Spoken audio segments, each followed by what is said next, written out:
Okay, so welcome back to Wedding Capture Co, a podcast for wedding photographers and videographers. In today's episode, we're going to dive into the processes and practicalities of shooting that morning prep. In the episode, we're going to discuss whether groom prep is actually really important and also how worth it is shooting the details. Are you ready? Let's go. So we're in. Here we are, episode 14. 14. It still blows my mind. I feel like I've said this in the last couple of episodes now, but it's still, like, now these numbers are starting to crank up. Like, I still remember us sat next to each other in those first few, doing those first couple of episodes. Yeah, that weird setup. And here we are now at episode 14. We've grown so well. We're loving hearing, by the way, that people were like messaging us and saying like, oh yeah, listen to the podcast, and people listening on day one. We were just talking off the pod about people messaging us being like, oh, love the podcast today, and me and Tom being like, which one was it? Yeah. But I think like we've said all along, is that's kind of like, we're loving doing this just for the fact that we get a day to kind of turn up, record a couple episodes, hang out over lunch. Like we sat in the garden today, it's really nice, and someone's really annoyingly soaring now out there, which I'm not loving. But it's but those comments that come in really is kind of a really good level of motivation for us, and just nice to hear that the time that we're putting in on the kind of the knowledge that we're sharing is really been appreciated, or people are just liking having our voices there while they're editing or going about their wedding tasks as well. That's really, really lovely to hear. And it's been nice, and it's been really cool just like once a month, like you say, just catch up and have a reason to do so. Like again, I found it quite difficult to catch up wedding suppliers during the summer because everyone's busy, and then when you're not busy, it's that low level anxiety of like, oh, I should be editing, so I probably shouldn't be catching up at a pub on a Monday sort of thing.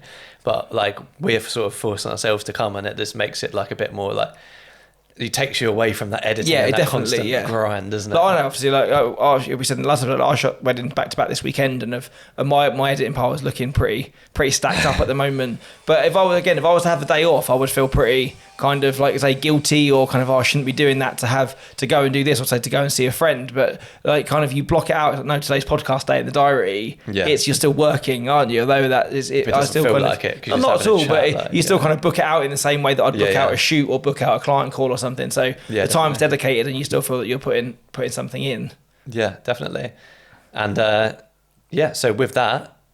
Yeah, I think we should jump straight in. We caught up quite a lot in the last episodes. I think if anyone that's new to the podcast here, we record our episodes in twos. We're not just tramps. We don't wear the same clothes for 2 in a row. So we film a morning, have lunch, and then have an afternoon episode. So yeah, we did quite a lot of catching up on what we've been up to in the last one. Yeah. So I think, and that's another reason why it's been good. I think because we've released every other week. We'll just record 2 in one day, and then we'll just release them across the month. And it's quite nice to do it that way because we've been consistent over the summer. Yes. Like I think if we did every week, we probably wouldn't be here right now doing it still. Like we'd have exhausted ourselves for having a break. So, and I think also as well, there's something to be said about every other week, isn't there? I think you can have too much of a good thing, or hopefully we leave you wanting more. Making you wait. Having every week to come round is, we don't want to give it all away too soon. So I thought this is a nice steady pace. Some people have definitely said, why have you not done any week here? Come on, every week. I don't think we could do it. I don't think we could. Not with just the 2 of us. Not at the moment. You'd have to have someone else to like tag in, I think, and say, I was working on a 2 out of 3. Donate to us on PayPal, and then we'll do every other week. That's it, yeah. Until the knowledge runs dry, that's it. I think so. With all of that said, I think today is going to be the second of our kind of like practical episodes, I guess. We probably should have looked what episode it was when we did it last. So we did shoot in the evening, didn't we? Quite early on in the numbers. I reckon it was probably episode 5 or 6, maybe. Yeah. We did an episode all about shooting the evening reception. Yeah. And then today we're going to talk particularly about shooting the morning preparations, and I've called it that because it's not always bridal prep. It tends to be bridal prep for me more than anything else, but occasionally, and for example the wedding that I shot on Saturday, they actually wanted me to start with groom prep, and a lot of the things that I would do would be similar as well, I guess, in that kind of morning prep. So that's probably the best thing to call it, is just what you kind of do pre-ceremony in kind of everything pre-ceremony, from turning up to the ceremony. Until the ceremony starts is probably where we're going with this, isn't it? Yes. So I guess we could, the easiest way to talk about it to a degree is start at the beginning of the day, and kind of in kind of timeline, and work our way up to, and then we'll wave goodbye to you at the end of the ceremony at the end of the ceremony, at the end of the episode, as the ceremony would technically begin. Yeah, and I think this is really good as well from the perspective of this podcast, is that we wanted it to be one photographer and one videographer so that we could see how each other thinks about things as well. Yes.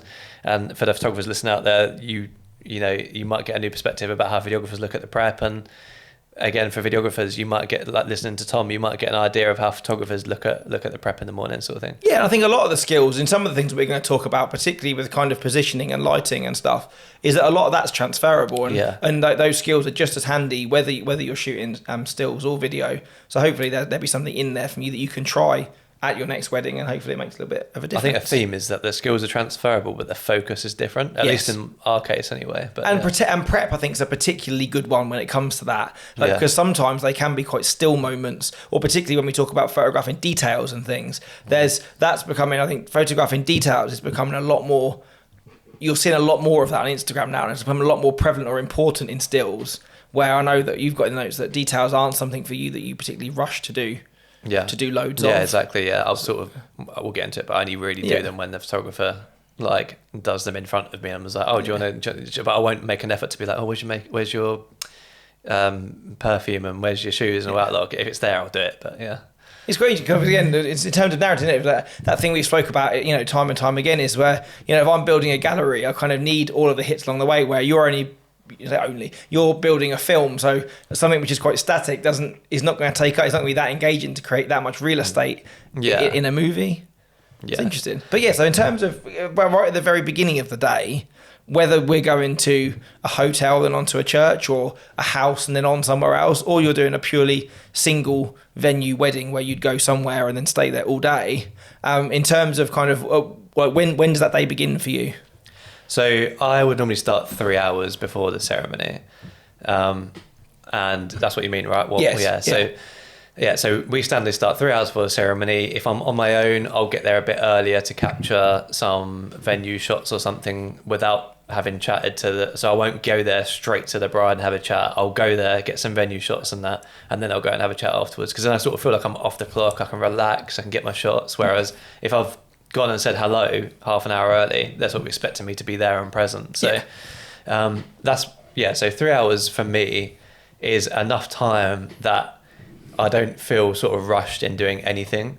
So I feel like in that time, providing everything's in one place, I can get bride prep, groom prep, any details, shots of the venue, shots of the ceremony area. I can say hello to suppliers, and sometimes you catch up with a supplier you haven't seen in a while, and if I was turning up 2 hours before and there was a supplier like, oh, have you been, how's your season, I'd be like, no, sorry, I've got to go. But if I'm turning up 3 hours before, I feel like I've got a bit of time to stand there and be like, catch up and things like that. And I think for all those reasons that you've just said, is if I could choose it anyway, I always do like it when I have a one venue wedding where prep's on site, and you don't move for the ceremony. And on to the thing is, I'm sure we have said this in other episodes, is that the travel gives me the most anxiety on a wedding. Getting to a wedding, like if I was at a wedding that was, most of my weddings this year haven't been too bad, apart from the ones that have been abroad. Most of them have always probably been within an hour or an hour and a half of home. But I think if I was looking to travel much more than sort of 2 or 3 hours before a wedding to get there, I would go the night before, stay at Purple Palace somewhere near, exactly. And then so that I knew I wouldn't be late or leaving that much to chance in terms of getting to the wedding. And do it that way round. I think there's nothing being late or turning up flustered. Like I think I liked that, and that 3 hours again is pre-COVID. I always used to go, 2 hours is plenty enough. But I was finding probably around some of those 2019 weddings, if I had a bride that was particularly on the ball, I could get there and they've just finished hair and makeup when you've got there. So you're having to ask the makeup lady to do some kind of like fake shots to get that, or again, the videographer's been there an hour already and you kind of feel like, he's in the good spot, or everyone's kind of, they've had some conversation and warmed to him and you're kind of cutting in the conversation. So that's the other thing as well with us for 3 hours, is that it tends to be like, if we turn up, we don't want to turn up after the photographer for that reason. I think is that we don't, like we want to turn up around the same time so that we can both get to know, and that's why we insist on doing prep now.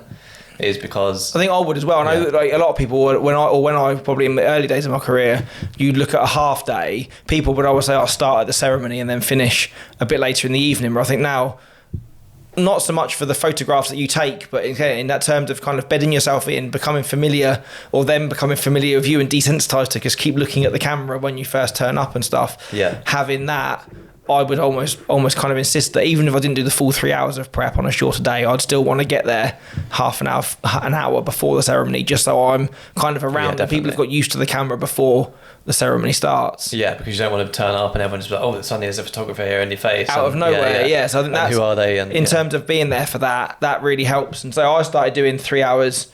During some of my COVID weddings, I was going probably 3 hours before, mainly because obviously they were cutting the evenings early. So in order to kind of give the most to my couples, I was starting a little bit earlier to still get those kind of hours of a full day in.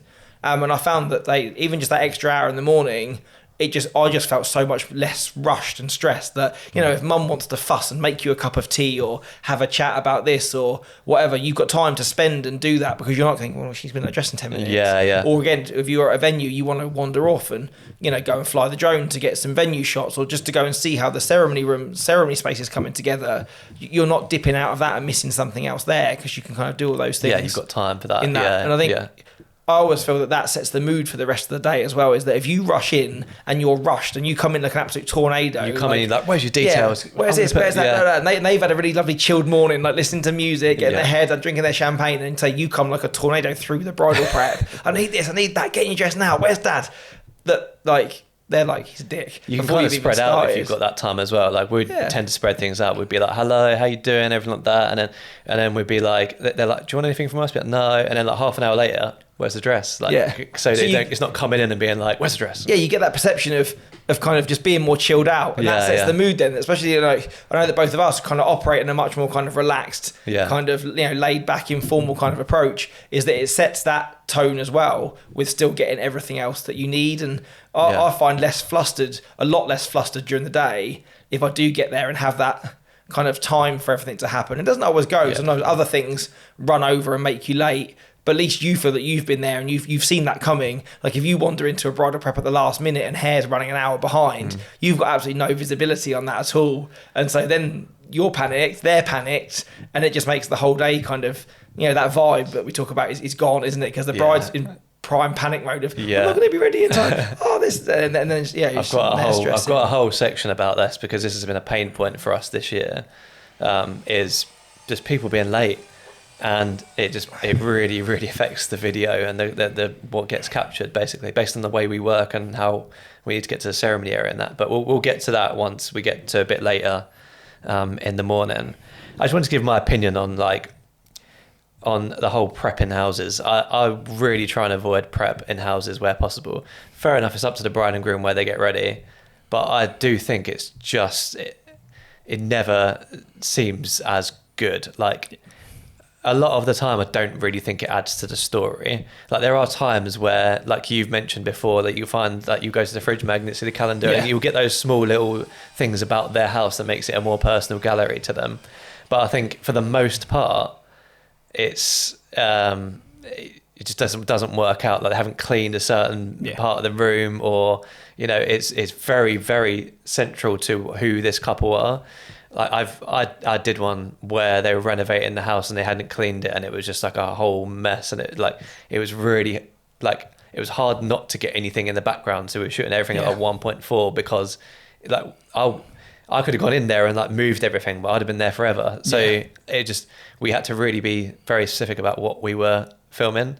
And I just think if you went into a room which was like even though most of the hotel rooms and these venue like prep rooms aren't amazing, it's still like you kind of know what you're getting. You can find a window. There's going to be a relatively neutral balance to the light and the carpets and whatever. Do you know what I mean? I think also, and there's something I'd forgotten about to put my notes, which I'll talk about now, is like you said, I know that we spoke about that in one of the episodes of, I really like the payoff of going to a house is that house is steeped in stuff and things. There might be a picture of the bride as a baby on the mantelpiece, or their graduation photo, or let's say there's the dates marked on the calendar, and I like all those little bits. But for every little bit that gives you, it always means that you've got to travel at the other end. And when it's like, if that bride's running 10-15 minutes late with hair, she gets into her dress late, they're like, oh, it's fine, we haven't got to leave here till this time, but I need to be away probably 10 minutes before they do, and you probably do even longer than that. So it means if things are running late, it's highly probable that they're not going to be in their dress before you leave, in order to not make yourself late for the ceremony. Where if you're at a hotel and it's a walk downstairs because it's a hotel wedding or they've got room on site,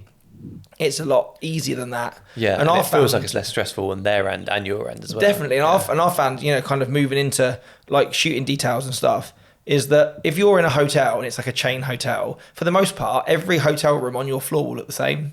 Yeah. And the amount of times that I've wandered down the hallway, realised, oh, well, they're in their room, but the room two doors down is getting made up because the housekeeper's in there. Yeah. And I've literally just gone out and said to the housekeeper, can I just borrow that room for 10 minutes when you're finished? Yeah, or a family member's got a room and it's completely empty. No one's in it. Yeah. And just do that. And they've gone, oh yeah, it's fine, as long as you don't like kind of move anything. Yeah. And I've managed to grab the details in the dress and take it into the room next door, which is just the empty version of the room they're using. Yeah. And it looks exactly the same visually. Yeah. It looks exactly the same as their room did when they checked in. So consistency-wise, it still looks the same. But again, you've got room if you want to lay your details out, hang your dress up somewhere. That's you're not hanging the dress over the window that the hair and makeup lady's using to get her natural light from, or you're not getting a glow from their ring light or something, or there's not, you know, a bridesmaid trying to do whatever in there. You've literally got a room to kind of just work. And also just grab a minute for yourself as well. Like I find sometimes going into a hotel room with, you know, 6 bridesmaids, mum in there, like hair, makeup. It's intense. They're noisy. They're quite intense spaces and quite overwhelming spaces sometimes, where to let alone kind of survive in those areas, let alone create in those, can be quite a lot. Yeah. So to be able to just go into the room kind of next door and have 10 minutes to go, I can lay my stuff out, I can do this, have a little breathe, compose. Yeah. I find that really, really helpful sometimes. I imagine in a way that helps people get used to you as well, because it's similar to what I would do, where like I'd sort of walk into a room, say hellos, and then sort of like maybe leave for a bit afterwards. Yeah. Let them be like, oh, you got a videographer, did you? And have their little thing, and then come back in. And like by then they've already sort of had a discussion about it. Yeah, and you don't get that with a house either. Yeah, no. So you're in there, you're like, say, if you're going to a venue, you do go, I'm going to wander to the ceremony room, I'm going to say hello to that supplier. Yeah. Where if you're at their house, they feel the need to host you, and mum's like, oh, do you want some breakfast? Do you want some tea? Yeah. But then you're kind of you're there. And that's it. And for better or worse, you can't you can't give them those little pockets of time, which I think they need. Yeah. Like, because 3 hours just to be camped out with the bride is a long time, solidly. Exactly. Because you can't just go off to the ceremony area and quickly get a shot or something. You have to stay there with them pretty much. And I feel like when I do my final calls with couples, I often kind of like remind them of that and go, don't worry, like I'm not going to be with you that whole 3 hours. Yeah. Like just camped out while you're having your hair and makeup done, you know, with the lens pointed at you. And the travel thing is a pain. Like we shoot with 2 shooters, and when we've got 2 shooters, like when it's me and Kate together, we'll say to the couple, you know, we're much more likely to do groom prep if there's 2 shooters. Definitely, if it's in the same location, we'll definitely do groom prep. If they're getting ready at a house and the groom's getting ready at another house, then you've got a third place, which is the venue. I'll try and either talk them out of it, or I'll try and get away where there's less travel involved. Yeah. So like, if for example there's 2 different places, bride and groom, and getting married, getting ready, I would drop Kate off with the bride normally. Then I'd go and film the groom. Then I go back to the bride. Because usually the groom always needs to be at the ceremony earlier than the bride. Yeah. And also there's marginally less, would you say, to do, you know, with the quick guys. It's literally maybe a few details of some cufflinks and a watch. Yeah. Getting ready, shot by the window. A couple of him and the lads sinking a beer before they go. That's and they're done. Literally what you need. There's not usually. I'm saying usually. Obviously, there are instances where it's not the case, but there's not, you know, hair and makeup to be done with grooms and stuff, or they want to get to the pub to have a drink or 2 before the ceremony. And sometimes that can even be done at the venue. So we'll either say for example, this has happened, the groom is like 20 minutes away from the bride. I'll say, look, I'm going to be driving to the groom, I'm going to be getting 10 minutes of footage, and we're driving back. So I'm going to be driving for 40 minutes for the sake of 10 minutes, which is realistically in your film going to be 30 seconds, if that, basically. I say, if you leave it till we get to the venue, we can get shots of you there, and that's 40 minutes extra I get to film other things at other places, right? And some people would say no, and they're still just happy to go ahead and have that. And some people are like, oh, actually, that's a really good point, and that will help you. I think, as a bit of experience and advice, that would just saying that will help you relieve a bit of stress in the morning, especially if you're a solo shooter. Again, I am a solo shooter. I've always been a solo shooter, so I think for the most part, it's not often that I will ever do both preps. The only time it happens, or it's happened more probably, that I've had to try and do it, which I've been happy to do it, is over the last couple of years I've shot quite a few same-sex weddings. So obviously as a solo shooter, I've had to try and do 2 bridal preps in the same amount of time. Yeah. But then with those instances, most of the time, the brides and grooms, or brides and brides, have been in the same hotel and then just been on a floor apart or a few Yeah. rooms apart. So you do the same thing where you just dash between, Yeah. and you're almost odd because you end up doing like, oh, some makeup with them, and they're going to Same. make up with them, and then Yeah. oh, they're going to give gifts, and you rush back and do gifts with them, and then so you can't do everything twice, shot, another which I dress found shot. really quite fascinating. Yeah, yeah. That they're all in the same place. But you know, I normally tend to say for the same reasons that like you said, if it's like a normal kind of bride-groom wedding, is that normally the groom's not fussed about prep, or if I would always push to say, well, you know, the bride normally gets the better deal if that's the case. If there's a prep room on site, the bride's normally in it rather than the groom going, well, I want that for my mates. Yeah, yeah. So, but also, again, if you're at a venue like that, most of the time the flowers get dropped off at the bride, the buttonholes are at the venue. So a lot of times for me in kind of photo is all I need before the ceremony is I would like to just have some shots of both of them so that they can Yeah. both see how each other was feeling. Yeah. But for me to catch up with the groom at the venue and then just some shots of his best man pinning his buttonhole on, you know, maybe a little shot of them stood That's around by all the you bar need, just something together, before. or a little portrait of him by the window straightening his tie and wiggling his cuffs. Yeah. That's exactly what I'd get a groom prep. Yeah. But I've done it at the venue, which will probably look nicer than the house they're getting ready in. Because let's Yeah. be honest, like we're blokes. If you get 6 blokes in a hotel room all trying to put stuff on, it's just Yeah, going to be it's BO just farts nuts. and Yeah. coat hangers everywhere. Yeah. So it's nicer to do that at the venue. Normally the groom gets like the darkest room as well in Yeah. like, prep venues and stuff. So I always try and find that that's my way of kind of shoehorning some kind of groom prep Yeah. shots in without it being And I that think way. that's what groom prep probably needs to be. Yeah. There's an argument for, oh yeah, someone can stay with the groom and get the whole thing, but I don't really think it's needed for a lot of occasions. I think the only thing that kind of excites me as well is I've never done a wedding with 2 grooms. Yeah. I've done my share of same-sex wedding with 2 brides. Yeah. Where so it's normally that one of them will go, oh no, I don't want photos of me getting ready, you go to the other. Or they both want both. I'd be very interested to see if you did a 2-groom wedding. They both want Whether prep. there would be an argument that one of them would particularly want the prep, Yeah. or neither of them would be fussed and go, "I'll just catch up with us for Yeah. short amounts of time." And Yeah, I true. do wonder if some of that is like a gender thing, whether it's that idea of maybe like the bride like that idea of hanging out with their team and stuff. But then, Yeah. like you say, the wedding that I shot on Saturday, the bride was very much no, like the idea of me, if you've been around, like she's like, I'll be too stressed as it is. If you around, you'll probably make me more nervous. Yeah. Where the groom was like, oh no, I quite like the idea of, Oh, you know, that's me and my brother having like dueling ironing boards, like kind of like getting our trousers ready and Yeah. this and that. So I went and did like 40 minutes worth of groom prep. So by the time I got to the venue where the bride was getting ready, hair and makeup was done. Yeah. I literally did some little details. And then she was pretty much in her dress Finishing whilst I was touches, doing those. yeah. So Yeah, it was, I still felt that I almost did the reverse. So I got the final little bits of her at the venue that I'd normally do with the groom. Yeah. And then he got them. So I still used the time the same way. It's just quite odd that that's in the minority for me, that there's a groom that normally is really wanting that getting ready and Yeah, the most bride of the time they're just like, and the oh, bride no, not. focus on the bride sort of Yeah. thing. Yeah.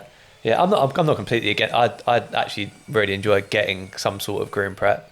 I just think that it's not worth the travelling, and so sometimes I'll even turn down weddings with that many locations. If it's 2 houses, a church, and a venue, if I've got weddings either side, I might just say no, because like I know it's going to be stressful. For video, I feel like it's a lot more stressful because we're packing up stuff, we're putting it back down, and it's like it's a whole nother level.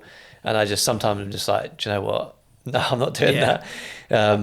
But if it's all in one place, I love doing groom prep because, like you say, I want to see them both in the morning. I don't want the first 3 minutes of the video just to be bride. Or also even that, like, you know, all the things that you said as well, it's being around from that 3 hours before is so that the bride and the bridesmaids kind of, who obviously the bridesmaids hopefully, or a lot of times have never met you before the day, Yeah. kind of feel at ease with you. I wouldn't want the first experience the groom to have you on the day is you sticking the camera in his face as his bride's walking down the aisle. Yeah, Is to have that little bit of forward just to say hello, how you feeling, Yeah. and kind of, you know, introduce yourself, or it's like if you've only met on Zoom, kind of, oh, nice to see you in person, and have that little bit of kind of little bit of fluff with them before Yeah, like you definitely. really get into the day goes a long way. I used to do weddings without prep, so I used to have a package without prep. I got rid of it because I hated it. Like it was the worst thing, just rocking up, just setting up for the ceremony and just being there. First time you see the bride is when she walks down the aisle.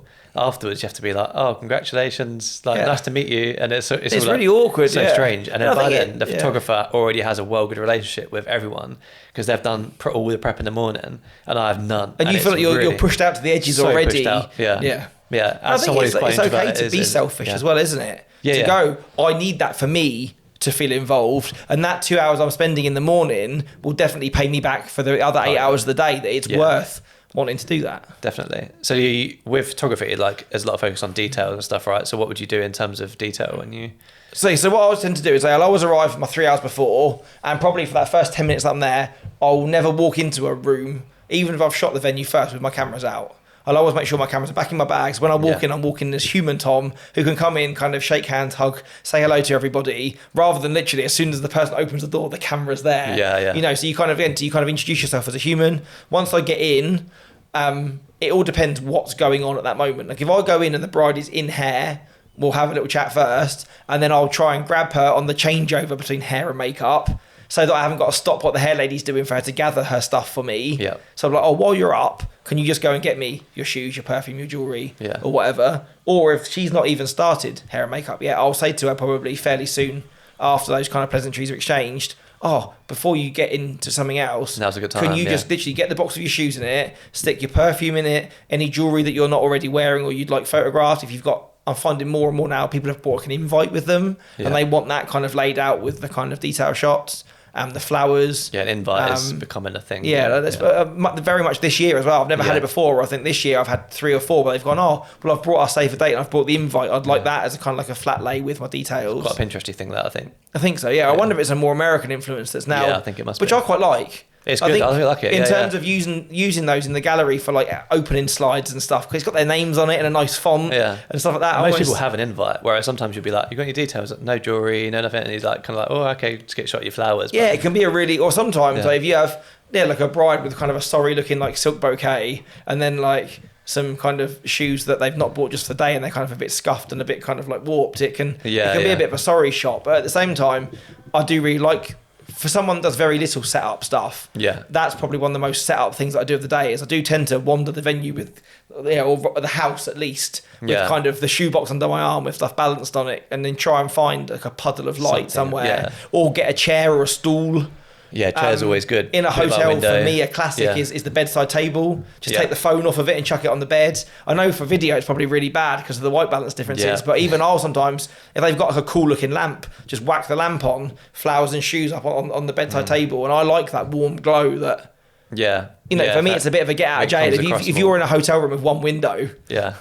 and you can't get the daylight puddle. You can't get the window because everyone's gathered around it. You've got to go somewhere. Not a massive fan of the whole lamp situation, but by a window is good because you get that sort of fall off and you get a little bit more of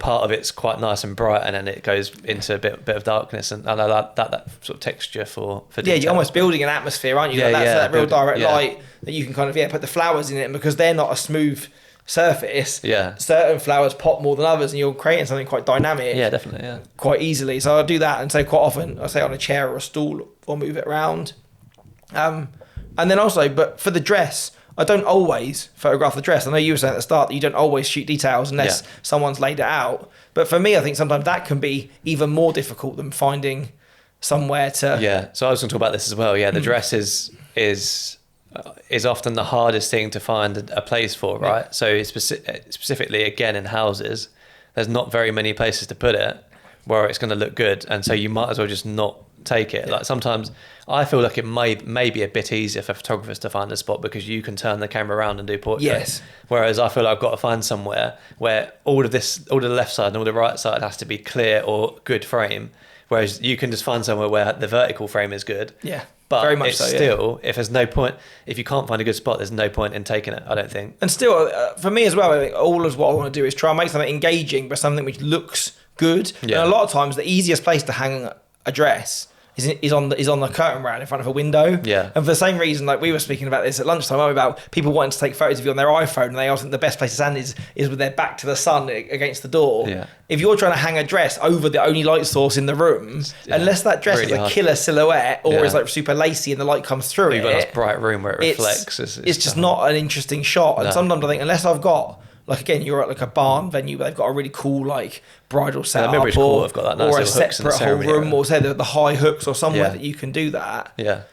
I would rather not photograph a dress. And also, some of the best dresses look awful on hangers. Do you know what I mean? Like the ones that have got these kind of like floaty shoulders, when you put them on, they just kind of look a bit limp. Or the ones that are backless and they've got like the detail in the back is amazing, but you can just see those like pink boob cups in them from when they're not on a person. Especially when you put it in front of a window and it's just like dark boob cups. And you kind of think like, well, that dress is going to be on them all day. So if it's going to not look great hanging up, surely our goal is to make things that look visually appealing. And if it's not going to look great, I'd rather not include that shot in the gallery. That's just one of those like, oh, you know, you've got to do a dress shot at a wedding though. Yeah. Because I feel really bad when I don't get it. But I say to couples that, I literally say to couples, I don't promise to get any shots unless you specifically ask for any. And nobody would ever ask for the dress shot, because to them it doesn't really mean that they much won't go, unless it's on them, you know? Yeah, exactly that. I think, or they won't go, oh, that's missing, in the same way that if you didn't include the first kiss or whatever, well, my dress shot isn't there. Not the thing, is it? And this leads on quite nicely to my opinion on details as a videographer. I don't think again, this is opinion and people's styles are different. I don't think anyone should be focusing on details as a videographer. Like, I think if the photographer's got some good detail shots, why do you need to be going in and getting a shot of the same thing but for video and putting that in? Now, one, it can tell a story, so fine, get a shot of it, but like, put the slider away, put the gimbal away. Like, don't be trying to set up these fancy things. Like, I've seen these. The moment you're doing this like detail shot over here and setting everything up, you're missing like some actually really authentic moments that could be quite nice for video happening inside the room. And for photography, I don't think that matters as much, because those detail shots are quite important in photography. And they're quite quick. Yeah. But for video, you've got you might be setting it up yourself, or you've tried to get a slider out or something.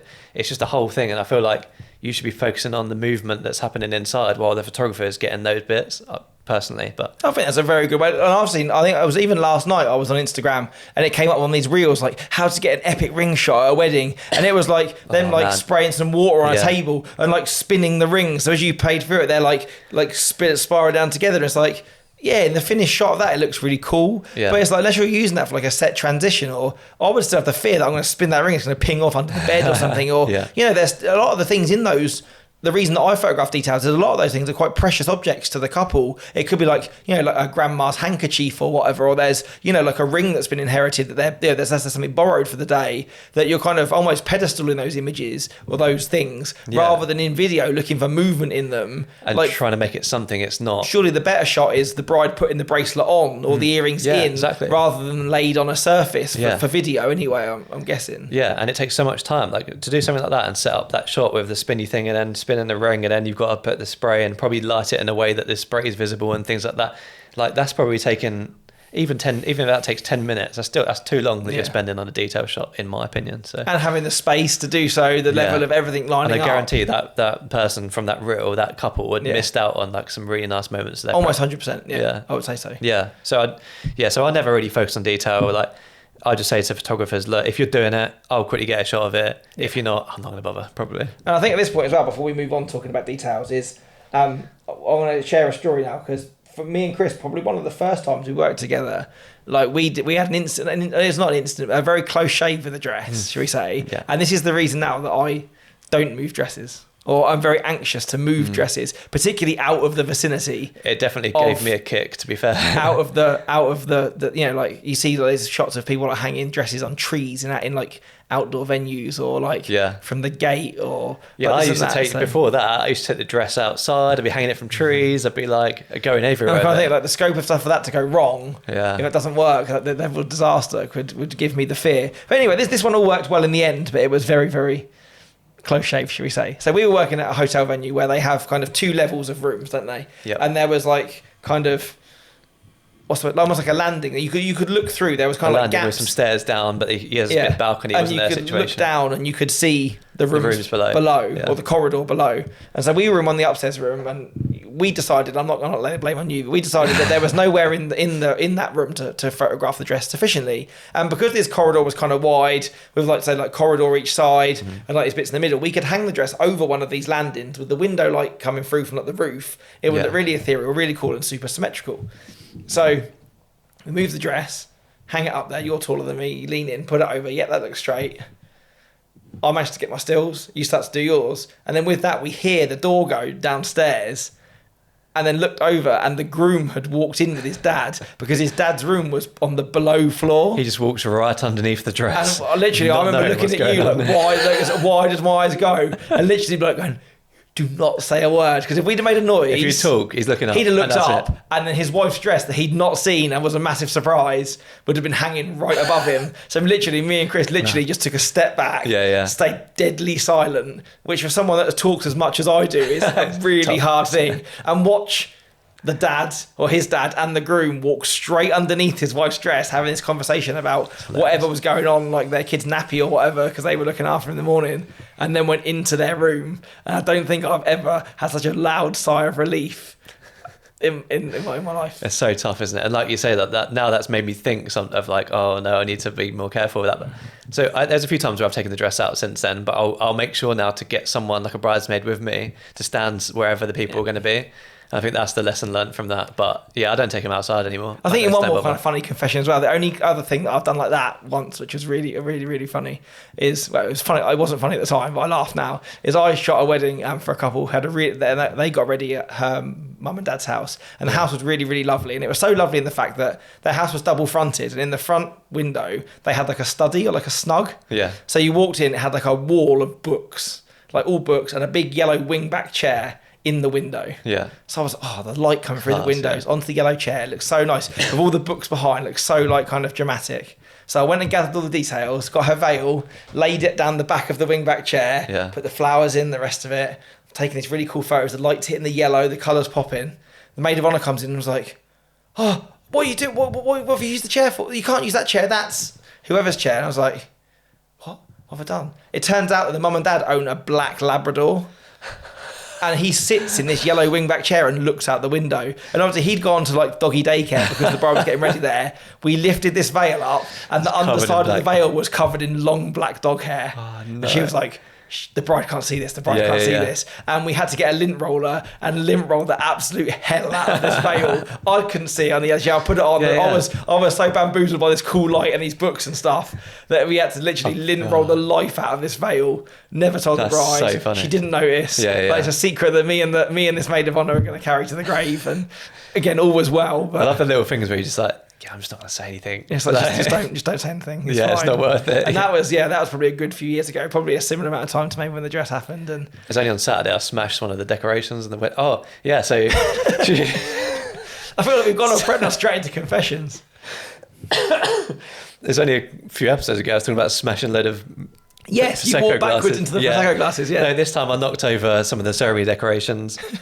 I was filming some groom prep, which I basically told him it's not a great idea to come to the pub, so you come here, I'll do it in the ceremony area in front of a window. So the ceremony area was already set up. There's a white carpet there. Long story short, at a previous wedding, I'd been told off for standing on the white carpet. So I'm trying to like edge around the white carpet, and I've hit straight into one of those glass things that holds the candles and loads of water. Oh yeah, the floating candles in the vase. Loads of water. Straight into one of those. It's going to smash water everywhere. And there's petals all down the side of the thing, and they're soaking wet. And the worst bit is, about like 5 minutes before that, she was like laying out the petals like individually and that, and I was like, God, it must take so much work to make this look good. And she's like, yeah, but honestly, we've been here for hours or whatever. And then like 5 minutes later, I'm smashing it up. Bring on the flood. Just wiped it all away. Honestly, I was so red. I felt so bad. Luckily that the photographer, I was absolutely on it. Like he went straight away and got some things. And he was like, no, you do like the groom prep stuff, because he wasn't that bothered by it. And I'll clean it up, and like so nice about it. And then like the venue decorators were still there, and they were sort of lovely about it as well. They're like, I don't worry, happens all the time. I was like, I'll pay you, don't worry. I guess I always think that when you see like kind of those like candle vases on aisles, and a guest always walks into one, or someone like nearly gets set on fire, or something always gets knocked over. There's tons of them. You could not. No one ever learned. They still always put them on the floor as well. Yeah. But yeah, that was an interesting story. I've just had really bad luck. They were smashing this year. That goes to show none of us are perfect, and these things happen. So yeah, you're just gonna, if we can pass on some cautionary tales that maybe will help you think twice before you move through prep. The embarrassment makes for a good story afterwards. That would be anyway. Yeah, it does. And again, no one died. No dresses were harmed in the making of this podcast, and it was all fine. So yeah, once I've got through details, they've got through hair and makeup. Kind of where would you look to do next in prep? Is there any other kind of real big moments that you? No, not really, to be honest. Most of my makeup stuff is natural, but if the makeup artist decides it's a great idea to do it in a dark corner with the ring light, I'll afterwards be like, is it okay to do some fake ones over by this window? Like, you do you here, make sure it's all done the way you want, but can we then go to a window and do fake ones? So I'll set up a chair, put the bride on it, and get them to do the fake up stuff. And actually, again, usually only if it's not working out where they want to do it, sort of thing.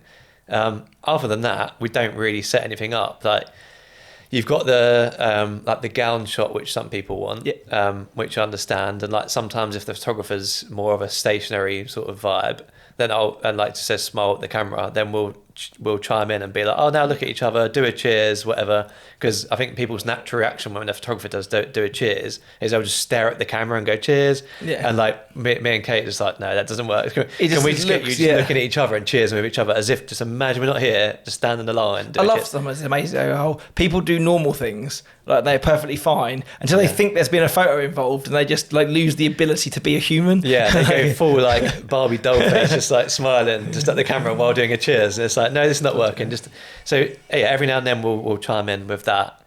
But pre-dress, we're not already doing anything too dramatic setting up wise. I think the same. Once I've kind of got some shots of hair and makeup and kind of got my details done, that would probably be the case. At that point, I'd probably nip off and go and do some ceremony room stuff, see how that's coming on. And then when I come back, I think I always like to, I never want to be bossy in any situation, but kind of make sure that we are keeping to time so that things are moving along. So if, so you kind of liaise with hair and makeup and go, look, are you looking that you are going to be ready at this time? Or if the bridesmaid, sometimes I find, look to you and go, well, when should we get in our dress? What should we do? Because they don't know.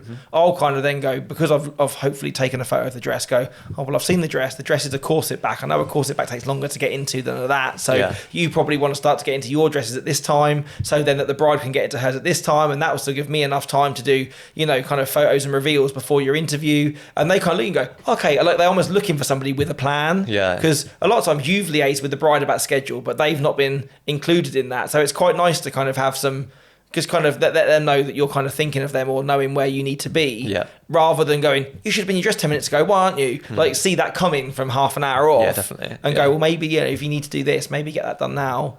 And that's kind of really then leading into the dress, kind of the putting on of the dress, I guess. This has become a pain point this year for us. So, I think this is sort of towards the end of prep, right? But this is a pain point of, so we say to couples, and I saw this on the wedding videos group the other day, like, what do you do if the couple's late, the bride's late for a thing, and you need to be at the ceremony at a certain time to set up? Because obviously, as videographers, we've got a lot to set up. Of course, yeah. And so tripods and cameras and microphones, and also not just that, the way we advertise ourselves, we want to be there to capture like the groom greeting everybody and like people coming into the ceremony and venue and things like that, and we can't do that if we're stuck at someone's house because they're not getting ready on time.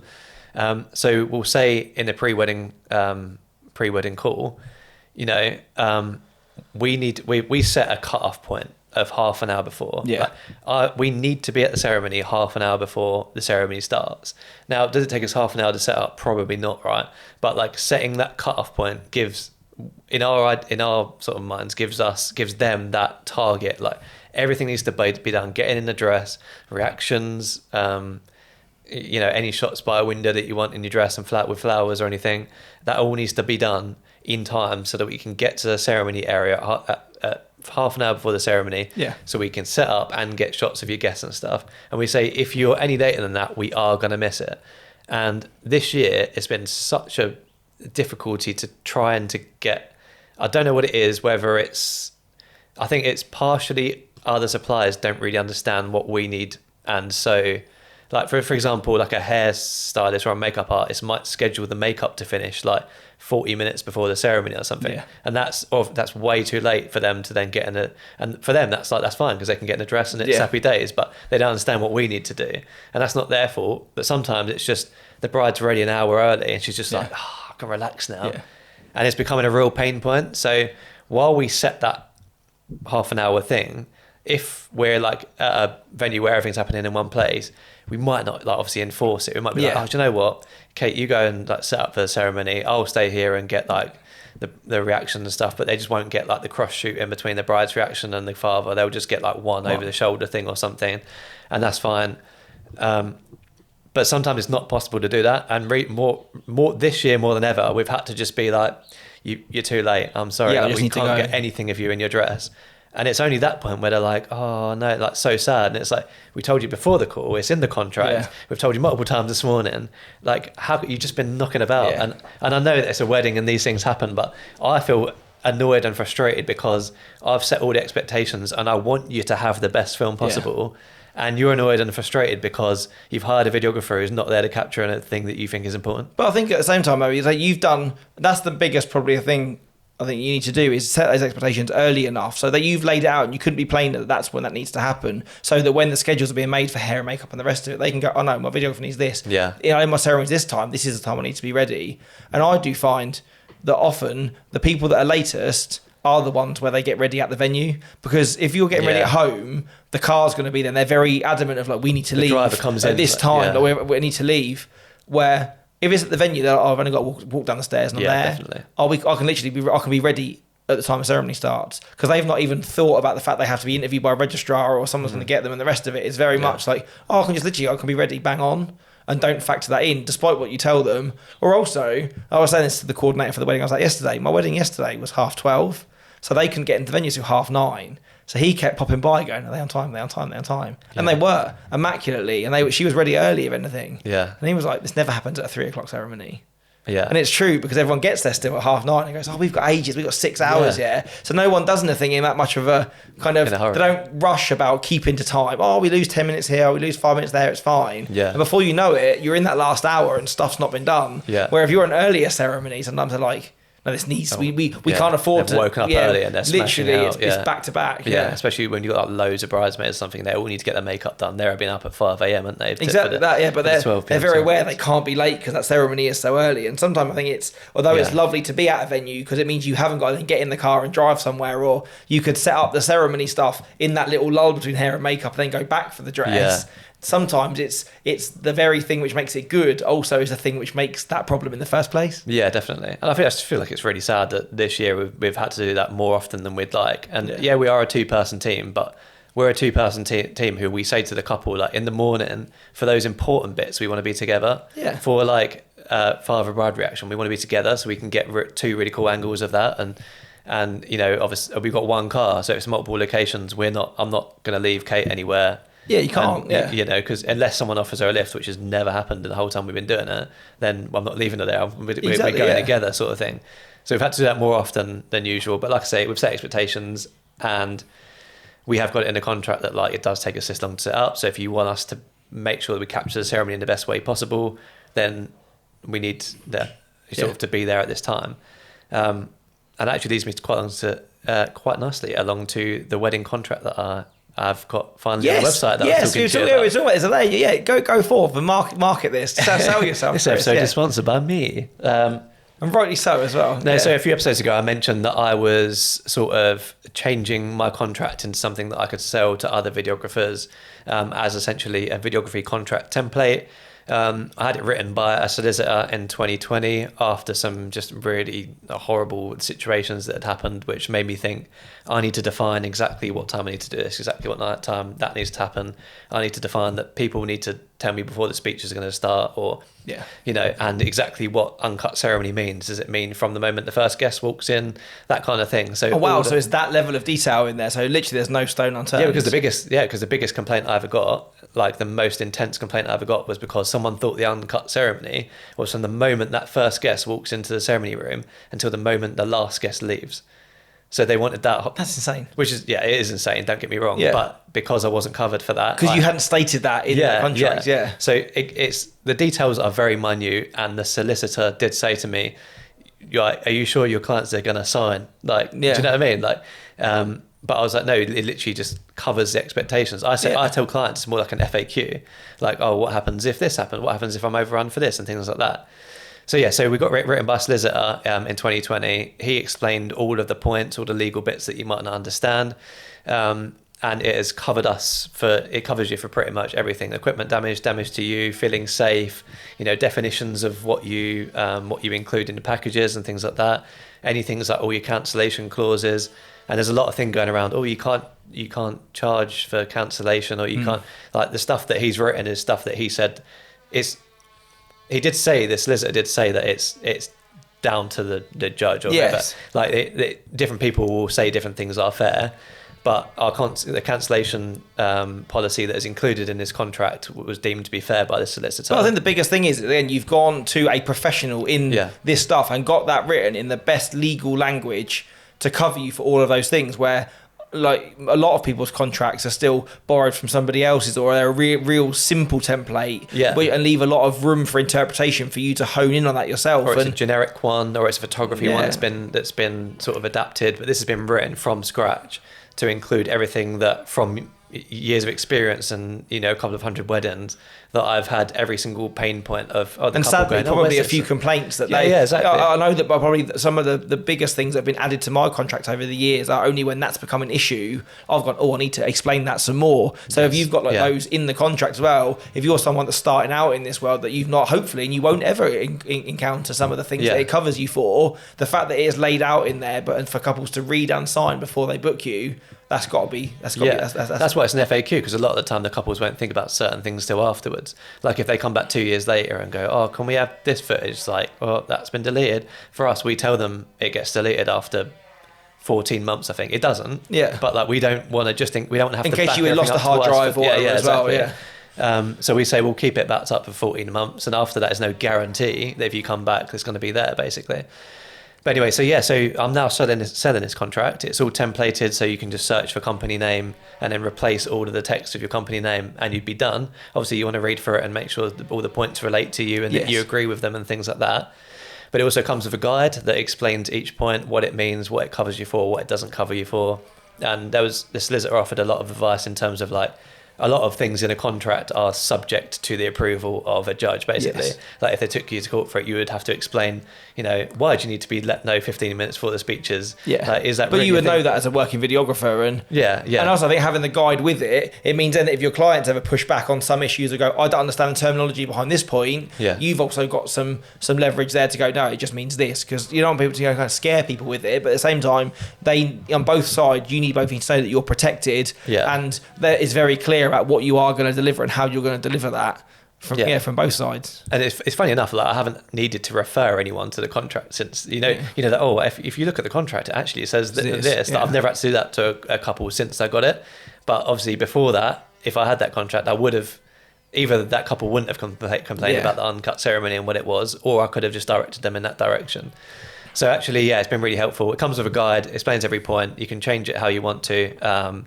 And it's available on the website, so I'll put a link. So you're going to link it, pod. So wherever you do it, wherever you're watching this, there'll be a link in the description or where the other links are, so you can go and check that out and see if that's something that you want to buy. Yeah, I think I might as well. I've got my contract I've had for a good few years now. Yeah. But I still think I always think there's room that it could be better, or maybe now that you've gone through some of those points, that mine's probably remarkably vague compared to. I feel like we should have a look to see, because I know Josh is interested in having a similar one that he did some work to mine to make sure it was like what applicable for photo as well. Yeah. So he was like, I wonder if we can change this into a photo one, because a lot of it's crossover. Yeah, a lot of it's what used to say certain deliverables and certain tech bits, but the bones of it in terms of business practice and stuff, I imagine would be largely the same. Exactly. So I feel like there's definitely a way we can change that same contract into a photo contract and try and get you on it. Yeah, it's not. Let's have a good go. So that's really useful. So to have those expectations laid out, and like we were saying, I think I always try and use that kind of bit in the middle of prep as things are starting to come together to kind of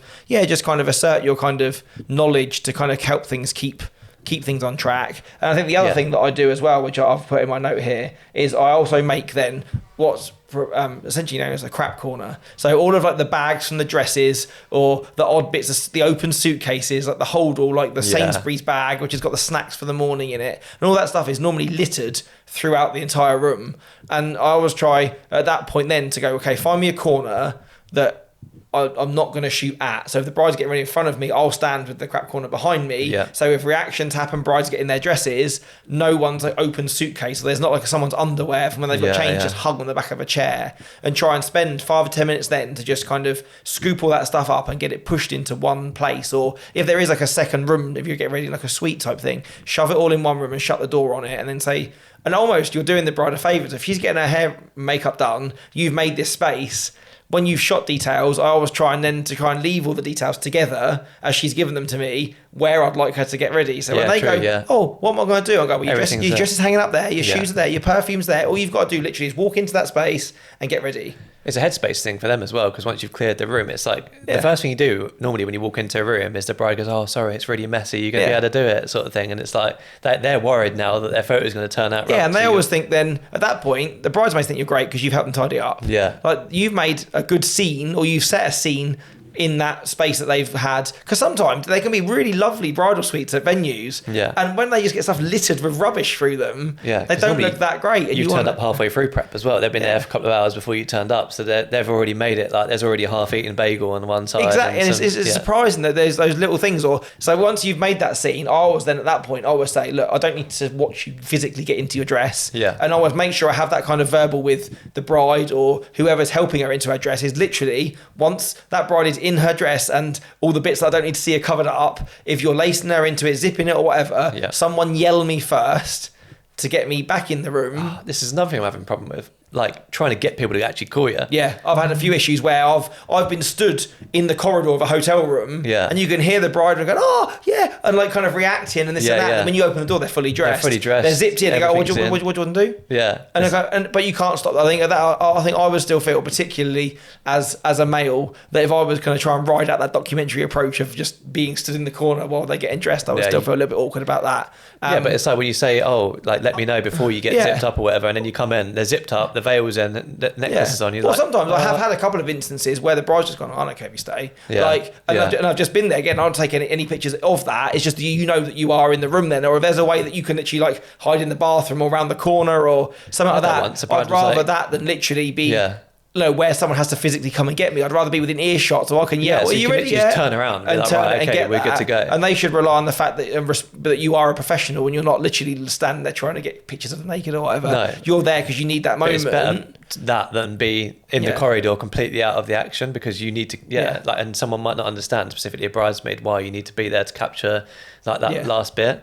I mean, that's it. Like, you market yourself as a professional, and that's it. I've always been very. If anything, I think maybe as normally when you're the only guy in the room of like 8 or 10 women, I'd rather be that person to go, no, I'm going to be respectful, I'm going to step out. Because sometimes you get worried looks from like bridesmaids thinking, I need to get ready, and you're just kind of still kind of here. I always say really early days, I'm going to step out when you guys get ready. And set that expectation to go, this is the deal. Look, I'm not trying to kind of stand here with my camera to get anything, but I do need this bit. So if you would have the comment, I'm going to be the polite person, step out while you get changed. Can you at least return that favour to me and make sure that you do come and shout me when those buttons are being done up or those. That's why it's helpful having Kate actually as well, because most people don't mind Kate being in there, so leave Kate with it. I do feel that as well, that sometimes with female photographers, I do wonder if they do find that slightly easier to kind of feel that they stay. In the same way that when we go to groom prep and there's like the groom wander around his boxers, that's probably marginally less awkward than if you were a female photographer, maybe. I don't know. But so I think that's the main thing to say, is make that kind of crap corner,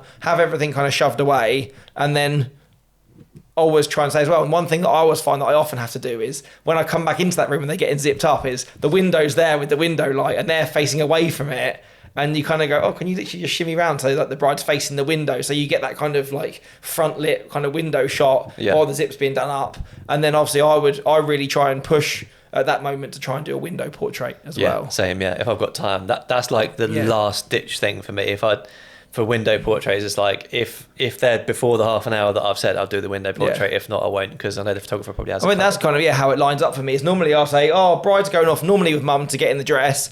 While I'm waiting outside, I'll say to the bridesmaids, it's probably time to get your flowers out the water now. And me and the maid of honour will mission getting the flowers out, drying them off, and doing that, tipping the water down the sink. Again, kind of being that helpful person. And then you're waiting for the yell from mum or whatever. You come in, do that. And then hopefully by then you've dried the bride's bouquet off, so you can take it in with you when you go to do that stuff. And it's like, literally, while you're here, there's your flowers, get them at the window, and kind of, again, use the curtains as kind of a light modifier. If it's a really bright day, just close them in to give you a strip of light onto the bride, or, however you need to do it. But for me, that's kind of one of my must-haves from prep, is I always love to get that window shot, because I think if it's a windy day outside, it's before the bride's hair blows or her dad sees her and she cries or whatever, of like, everyone wants to look perfect on their wedding day. And I think that kind of framed bridal portrait is arguably the most perfect they're going to look. Like, their flowers haven't wilted yet. Everything's completely fresh. Their dress is out the box. Everything. They haven't lost an earring on the dance floor yet. And I always try and like to get that at that point.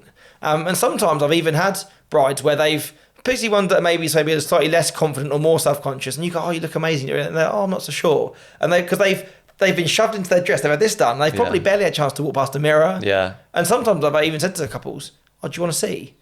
And like show them. I had one bride, and you could tell like she looked amazing, but you could tell she kind of wasn't feeling it in herself. And it was in a really cool venue that had like a window, kind of like a skylight. The light was amazing. Yeah. Shot this kind of portrait of her, and just literally showed at the back of the camera, and you could see it was like, oh, that's me. It doesn't look like me. Oh, that's amazing. And almost like that kind of, because she hadn't had a chance to even look at herself in the mirror. Yeah. She really felt like herself as a bride then, and felt, oh yeah, I do look really good. And kind of, it really kind of raised what she thought she looked like from inside when she could see that from another perspective, really helped give that lift. And then at that point, I think after that window portrait, then I would then probably get the bride to kind of, in a normal dynamic of room, turn round.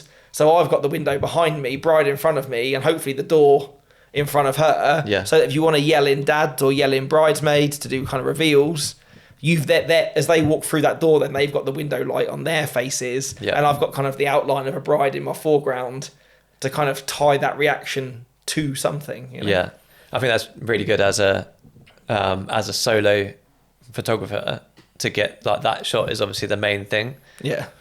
We always try and get both shots so this is quite difficult because as two people, if we're both there, we always try and get the shot of like the bride and a shot of the dad, and then we'll just sort of like have them both cut between each other in the video. But so photographers obviously love to stand behind the bride, so it's always been a bit of a thing for us, like, if you can take one step even further back, just like, and then we can cut certain bit out of it. Like I've even done them sometimes where I've missed it outside the window. If the room's been that small before, I've even done it where literally I've just got them to open the window, and I've literally stuck my head through the window to the bride's there, and then coming in, just so you're not in the room. Just if sometimes you're in a particularly tight space. Sometimes bridesmaids' reaction as well. It's quite nice to get the bridesmaids' reaction, but then the bride's standing there like looking all like, oh yeah, that's really cool, and then they're going for a hug and things like that. Because sometimes you can find that bridesmaids are far more emotional than dads are. You either get dads that do kind of crumble and have a little tear, or they literally open the door and go, "You look nice." Yeah. Oh, and then walk in, there's kind of no reaction. Not that, I don't want to kind of force a reaction out of anyone, but still the kind of the idea of that moment is either a huge beaming smile or a tear or something, not just a nod. But I find that because bridesmaids are younger, they kind of know what's going on with photo and video, and like some of them like sort of dramatize it a little bit. You get to kind of go, and then they're really built for that reaction more, I think. Whereas I've got a lot of Father of the Brides, specifically this year, who'll come in. They'll be like, "Oh, you look amazing." They'll go stand next to the bride, then they'll turn and face the photographer and just smile. Yeah, and they'll think they've got a almost sort of try and turn the bride around and put their arm around it. If you're looking for that, like kind of just like standard forced photo of just having a moment together. Don't look at us. Like, I guess it's because like, excuse me. Like, like in the airs of tradition, that would be the like dad and daughter photo before they go down the aisle. And, or they don't want you to see that they're emotional because they're too proud or whatever, and it's hard. They're trying to hold that back sometimes. But I feel at that point then, if I need to dash to a ceremony, at that point where they're kind of doing that, that's the point that I need to grab my bag, say my goodbyes, and be like, see you at the other end of the aisle, and go, rather, or run to my car, or whatever, or say get down to the ceremony, and hopefully that still leaves them enough time that they've got 5 minutes to kind of have some time photo free with their bridesmaids and thing, or get have that last glass of fizz, or try and entertain going to the toilet in their dress for the first time, or drying their tears if that's been emotional or something before they're off to their interview or down to the ceremony or whatever. One thing I forgot to mention was letter readings for video. We now encourage people to do letter readings, and the reason we encourage people is because sometimes, like, we love to cut bits of the ceremony and bits of the speeches out and things like that. But sometimes the ceremony will be like a very quick, like 6 to 8 minute bash it out, no readings. And sometimes people just aren't confident enough to do speeches, to speeches to be too short. So if we do like a letter reading, we know that we've got some content of them talking really nicely about each other.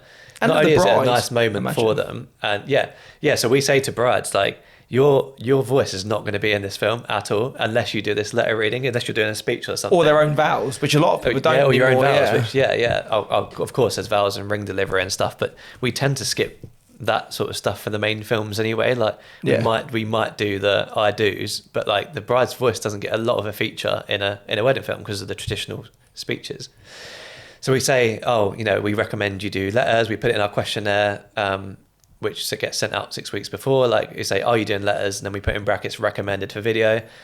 Some people just say no. Some people say yes. Some people are like, what is this? And then we, like, in the call, we'll be like, right, so this is a good way for you to get your voice across. This is a way for you to talk to each other, talk to each other in the morning, like send a little message to each other in the morning. And this is also, it can also help your film. It can get the bride's voice in it. So we say all those things, and like generally people are like, oh, it's a really cool idea. I guess as well, it gives them an opportunity, and I can always probably speak from knowing how I'd feel, is that I would probably open up or be more sentimental or romantic in a letter that I know was going to go to my future wife. That's the last thing I was thinking of. Rather than what I would say stood up in a speech. Yeah. With 80 people watching me, or even if I did my own vows, when people write their own vows, you still think that moment's kind of that, but I still kind of feel there'd be, I think I almost see like an emotional barrier where if I always felt like I was writing a personal letter to my wife, that you could maybe afford to be a little bit more kind of romantic. That's the other thing we say to the groom, is that like you might be able to put some things a little bit more personal in here. Like a lot of people, they call each other by their their names that they call each other, their pet names. And you get that much more natural thing than like the groom standing up and read a speech that he's found on Google or something, because a letter is generally just a bit more conversational between them. And just from a videography perspective, like we hold those letters sort of hostage because we did them for a while and then people were reading them without us getting there. So what we do is we go to bride prep, we take the letter immediately, put it the one for the groom, and put it away.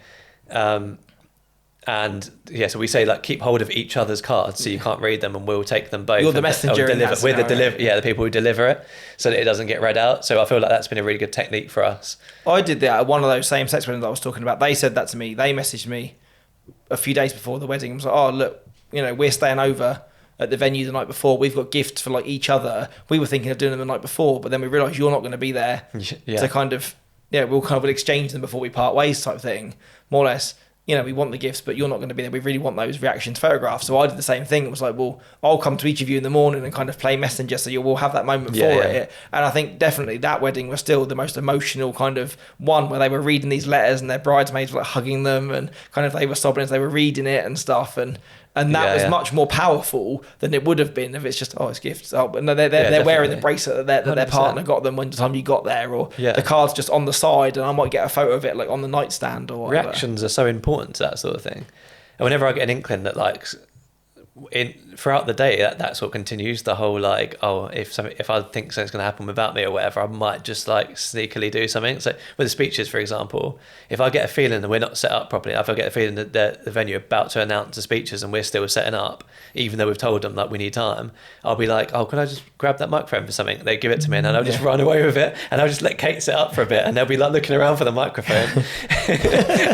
So they can't do speeches, but they can't start it without it. So I'll be like, just tape your thing well, even if it already is, but I know they're going to start without us, I'll be like, let me just have a look at that for a second. Sneaky. I'll just walk away. So I just think there's the things you have to do there, and in the end of the day, the couple won't notice, and to make sure that you get the best stuff. So the last thing I wanted to mention about prep is it's a good time for photographers and videographers to get to know each other. Yes. And get set those expectations down.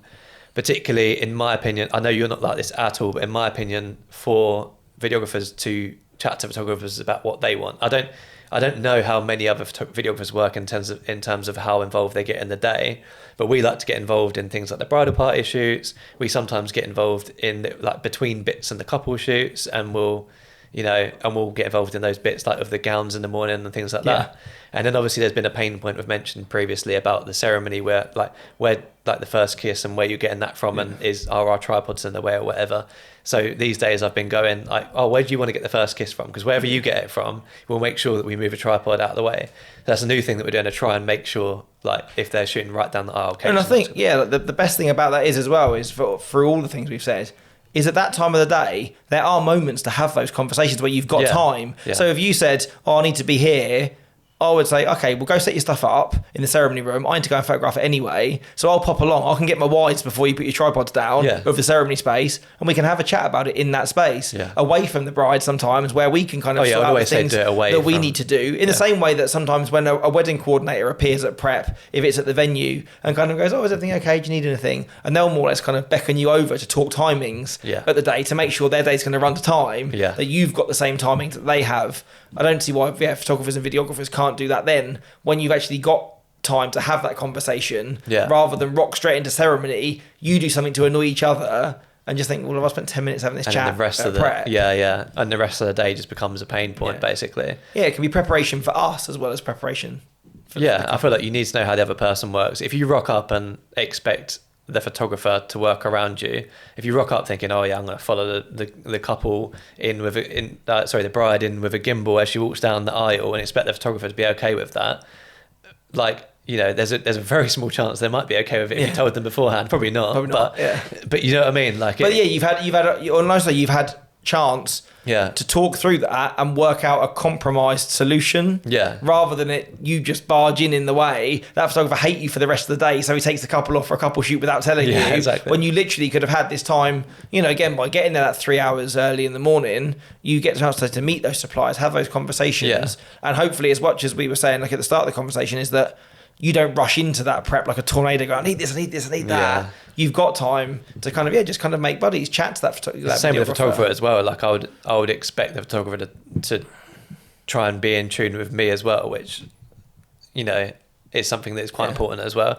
Like there's been times where I've walked in, said hello, and just been completely ignored, and you're just like, this is going to be a tough day. But also, again, like we've said all the other times, like you said, you know, we talked about the couple shoot on a few episodes ago, where, you know, the photographer kept standing behind you when you wanted behind the couple when you wanted kind of some stuff with them. Is surely, you know, that bride has picked two people which you know she wants to capture, or they want to capture their day. Sure, they want you to get on. They wouldn't want to see that they've picked two people that hate each other. Exactly. And kind of having that, I think it's really nice to kind of be in the morning and have that kind of bit of back and forth and a bit of kind of almost like you're trying to kind of, you know, talk to the couple and kind of G them up, and then the videographer can kind of pipe in and go, oh yeah, I did this, and it's almost to bring in your funny wedding story, so it makes people particularly with bridesmaids. You know, the couple hopefully by the time you get to the day have met you, or the bride you've met at least, you know, online or over kind of chats and stuff 2 or 3 times. So they should kind of feel as comfortable as they're going to be with you at that point, because they know who you are. But essentially, you've just walked in on a bridesmaid who's probably sat around in a robe, getting her hair done in her pajamas, to an absolute stranger who's never met you before, and you've got a massive camera in your hand. I think if anything, you've got to work harder to win them over than you have the bride or them to feel comfortable around you. Yeah, definitely. So that for me is probably half the reason that I love to go into prep. Yeah. But I feel like, if you're working with a photographer as well, or like if you're as a team and you're like having a little bit of like back and forth and chatting to each other, and they can sort of hear you like saying stuff, they can chime in the conversation. Yeah, because they're having a relaxed morning. Normally they've got a glass of fizz on the go, so they're sat around, there's some music on. Yeah. They're kind of enjoying that kind of more relaxed favour of the morning, and you just need to kind of vibe off of that, and then use it as a company to all come together. And I know that, like, I'm terrible with names, but I always try and make friends with the bridesmaids as much as I can. So I know that when I need to do group photos later on, it can be like, oh, Daisy, can you go around the others up and do this? And they're like, yeah, sure thing, Tom. And then you're not just, oh, the photographer's got on my case. They kind of, you've kind of, and by the things that I've said, by like helping them out of, when do I get into my dress? Oh yeah, I'll get you a pair of scissors so you can cut the tags out of this, and all those kind of bits of being helpful. It'll pay you back so much more across the rest of the day. And you're preparing yourself, not just photographing the preparations of the wedding, but you are literally sowing the seeds of things that are going to come back and help you over the continuing hours of the day. I think building the relationship with everybody in the morning is just as important as getting the shots. Even mums and dads and stuff. But the amount of time, because then they're aware of what time you started as well. Like the amount of times that I've had mums come over at the end of the day and go, "Are you okay, my dear? You've been here a long time. Do you want me to buy you a drink?" And that they're really grateful for what you've done, and almost because they've seen you from when you started work. You're not just kind of the person. Hours later, like, hang on. There's just kind of appeared with a camera and started taking photos halfway through. It's, you really do get the chance to kind of at those moments kind of build their trust and kind of assert a bit of yourself in it. Family members, bridesmaids, photographers, like wedding coordinators, like even the venue like designers and things like that, like, are quite nice to talk to and stuff. Yeah, because always a lot of times, say people that kind of set up, who drop the cake off or does that, you never get to see them. They're gone by the time the wedding starts. But to have that little bit of chat and rapport with them, about exactly. It's all good. Yeah. Amazing. I think that's a good. I think it's a good place to leave it. Wholesome way to finish. I think we've an hour and a quarter. I think it's a good place. Hour and a quarter again. It's a good place to be, I think, on prep. Yeah, definitely. Yeah. I feel like we've covered it pretty well, and hopefully there's a few little tips in there, or maybe some things that you didn't do, or just in kind of terms of timings, or if we can do things, because prep is one of my favourite parts of the day. I think I will say that I do really enjoy prep. Okay. So I think if other people don't enjoy it, hopefully there's something in there which. Maybe you're making it unnecessarily stressful for yourself, and there's something there which can make you enjoy it. Yeah, it's probably a bit of a. And always say yes to the biscuits. That's the thing. If mum comes in and offers you a cup of tea, you always say yes and always ask for a biscuit. Yeah, that's a psychological thing actually. People want to give you things. People right? want to. If you go to someone's yeah. house and they offer you a cup of tea, you don't have to drink it. But just go, yeah, a cup of tea would be I nice. don't Like, do you drink want this tea, and so I that? have Like, a water. but whatever. I think it's so nice though. But particularly, I get that more if you're going to people's houses. Yeah, people kind of definitely. want to feel the need to host, and The if you host, kind of facilitate that. If you walk into a hotel room, you just like, you might get one of the leftover like croissants or something on the But corner. don't you find that's another thing that I Covered found in more flies. this year, like breakfast platters at weddings. Yeah. The amount I've gone in, there's been like a fruit plate or like a mountain of croissants that the venue have brought out and stuff. As you know, me and Kate get a meal deal before a wedding, and we'll just eat it in the cart before we start the wedding. But I say most weddings this year, we've had our meal deal, walked in, and the couple and the bride's gone. We've got loads of food there's left. so you want much some? food, yeah. And we're like, we shouldn't have eaten. Shouldn't have eaten the but we meal don't deal. want to trust that it's going to happen at every wedding, so we're just Yeah. not sure. But yeah. No, that's a good place to leave it. So yeah, thank you for enjoying. Hopefully you've learned something from this one. I can't guarantee when our next practical episode like this will be. Maybe in about another 10 episodes time. Depends how much we've got to catch up on next time. It all depends, doesn't it? Next time we do the recording session. Yeah, 'cause I'm going to hopefully- Vegas on Saturday, so Oh, yes. So Chris might not even make it back. That's it. If what happens in Vegas stays in Vegas. That's we'll see. Depending on if these floods continue, I might get swept away. if you come back and you're a bit soggy with a canoe or something with you. I know I'm that. telling you, I've such bad luck with weather. If I go to the desert and it bloody floods, I'm going to be fuming. The amount of money you amazing. spend on those holidays. Well, again, so that'll be our catch up for next time. Then is stories of Vegas. Stories and of Vegas, hopefully we'll be almost at the end of September by the time we record next. Yeah. So hopefully the wedding season might have started. We might be in a place of a bit better sanity and less tired by then. Yeah, I've got none in October, so I'll be probably chilling. I think October's one of my busiest months. I think it's one or the other for a lot of people. Yeah, I think I'll say one. I think I've got about 5 or 6. I think in Yeah. October. So That's nuts. yeah, same. But anyway, hope you All right. enjoyed it. I hope Thanks your for summer listening as treated you always. well, and we will see you in the next In one. the next one.